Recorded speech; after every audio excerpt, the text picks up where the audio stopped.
इंदापूरमध्ये राजकीय घडामोडींना वेग आलेला आहे। प्रवीण माने यांच्या निवासस्थानी भरत शाह दाखल झालेले आहेत।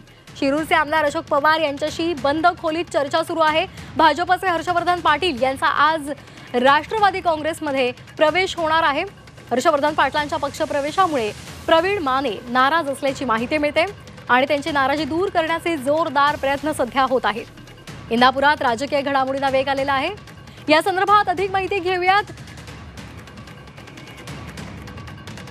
आमचे प्रतिनिधी जावेद मुलानी यांच्याकडून।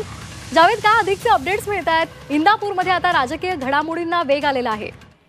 नक्कीच इंदापूरमध्ये जे आहे ते आज हर्षवर्धन पाटील यांचा भाजपमधून शरदचंद्र पवार पक्षामध्ये प्रवेश होतो आहे आणि त्या ठिकाणी पक्षाचे अध्यक्ष शरद पवार, खासदार सुप्रिया सुळे, खासदार धैर्यशील मोहिते पाटील आणि अनेक पदाधिकारी जे आहेत ते त्या ठिकाणी येणार आहेत। तर दुसरीकडे मात्र लोकसभेच्या अगोदर आणि लोकसभेनंतर जे इंदापूर तालुक्यातील नेते होते ते म्हणजे पुणे जिल्हा परिषदेचे माजी सभापती प्रवीण माने, सोनाई परिवाराचे संचालक आणि त्याचबरोबर जिल्हा बँकेचे संचालक अप्पासाहेब जगदाळे, करमळगी कारखान्याचे उपाध्यक्ष भरत शहा हे देखील अगोदरच या पक्षामध्ये होते आणि त्यामुळे आता परत हर्षवर्धन पाटील यांचा देखील त्या पवार पक्षामध्ये प्रवेश होत असल्यामुळे आता कुठेतरी नाराजीचा सूर या ठिकाणी तालुक्यामध्ये आहे। त्याचबरोबर प्रवीण माने यांच्या निवासस्थानी सोनाई या निवासस्थानी आज सकाळी प्रवीण माने यांच्या भेटीला शिरूरचे आमदार अशोक पवार हे आले होते। त्याचबरोबर या ठिकाणी परत जिल्हा बँकेचे संचालक अप्पासाहेब जगदाळे। अगदी नक्कीच जावेद, धन्यवाद आपण दिलेल्या या माहितीसाठी। आम्ही वेळोवेळी आपल्याकडून ही माहिती जाणून घेणार आहोत।